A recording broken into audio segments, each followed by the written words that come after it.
equating power of L, that should be equal to 0.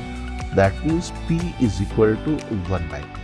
So let us go to the option part.